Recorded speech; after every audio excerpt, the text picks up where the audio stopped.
What is up, YouTube? It's a good day to be in the stock market. This is part 3 of making money during corrections, and it is officially actually making money during corrections. Let's get into it. Ladies and gentlemen, the moment of truth, the moment we've all been waiting for, the moment I've sure as hell been waiting for. Did I dig myself out of the massive hole that I put myself in over these last 4 days? Has it finally paid off? Can we get a drum roll, please? Boom. If you guys watched my video yesterday, all 20 of you that watch, thank you. You'll remember that my average cost I brought down to 95 cents yesterday. With the current price of $139, that brings my profit to 46% and $4,700. That's all I can ask for in this life. That is beautiful. What's even crazier though, if we go right here. So this morning at 9:40, it's currently almost 10:40. So in the last 1 hour, I went from down 3,000 to up 4,000. I have made $7,000 in the last 1 hour.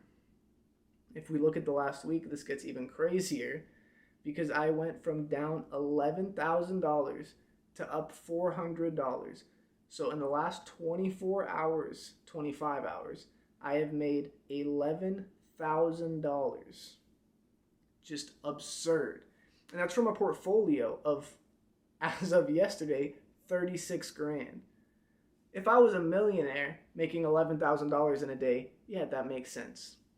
But for me to leverage 36 grand into a profit of 11 grand in 24 hours is insane.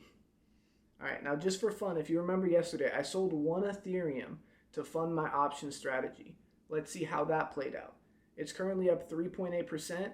I sold it right about $3,000, which it also did again, this morning. So it was down 1%, so it's up 4.5% from 3 grand. So what's better, 1 Ethereum at 4.5% or $3,000 at 56%? $6,000 profit. This is just insane. Alright guys, a few quick notes for today before I close out this video. There's probably not going to be any more updates because there's nothing crazy going on. There's no need for me to update it today. I would be back tomorrow and you guys can see how much money I've made and or lost. But for now, I'm just going to sit and watch for the rest of the trading day and see what goes on. So one thing that makes me nervous I want to discuss real quick is CPI results come out tomorrow from December 2020 to December 2021. CPI is Consumer Price Index, just a fancy name for inflation. It's what inflation has done from December of 2020 to December of 2021. November to November was 6.8%.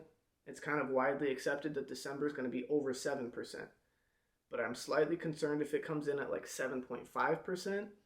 There might be some downward pressure, some selling pressure on the market. And I really don't want that to happen because I got a lot of options. So I'm not going to be selling though. I'm taking the risk because, to be honest, I just want as much profit as I can for this YouTube video. If you guys have any options, anybody who's watching this, just be aware of that. Maybe if you got a lower risk tolerance, you're not as risky as me, that's okay. I'm not going to judge you. Maybe sell a little bit, take some profits in case it drops tomorrow. On the flip side, if it comes in below 7%, that's probably going to be a good thing, and the stock market might go up, so that's just something to be aware of.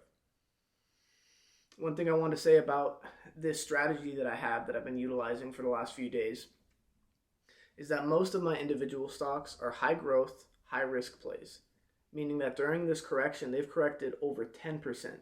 Meanwhile, the S&P 500 is only corrected under 5. So with this strategy that I have, even though most of my individual stocks plus my Ethereum has corrected 10%, Ethereum 25%, I am at my all-time high right now. My portfolio has never been higher than it is right now, and most of my stocks are down. So in that way, it kind of acts as a hedge. Not really, because it didn't make me money as it was dropping, but I just made way more money as it started coming back up. So it's kind of a hedge against these little corrections, and it's really nice. It's really comforting. I lost 15K in profits from Ethereum over the last month, but it doesn't reflect on my portfolio, and it's super nice. So one last thing I want to talk about before I end this video is dollar cost averaging out. I've talked about dollar cost averaging in every one of my videos, which is 4 videos, but that's beside the point. I've talked about it in every one. Buy in the dip. Dollar cost average in, buy the dip. Drops, buy the dip. Super nice. But dollar cost averaging out is equally, if not more important. I'm not very good at it. I'm not going to lie to you. The last correction we had, I sold out my entire position at 100%. The next trading day, it was worth $28,000. So I missed out on $18,000 in profits. Similarly, there's been other times where I'm waiting for this 100% profit. I don't dollar cost average out, and my profit's gone. I waited a day too long, stock market tanks, I lose all my profits. So that's the important part about this strategy. You got to find a price that you're happy with. Are you happy with a 50% gain? Are you happy with a 100% gain? Once you hit that, take a small amount, 10%. Take it out. That's for you. You did it. Congratulations. Own it. And then maybe if it hits 200% or 150%, say, wow, it's went up a lot more. Take another 10%. Work your way out. That way you have a profit. If it tanks, you made some money still. But if it takes off, you can still make that money too. It's the best of both worlds. It's really important. And I think that's all I have for you guys today. So hopefully the stock market does good the remaining part of the day. Hopefully it does good tomorrow morning. And I have some very good news for you tomorrow. Thanks for watching.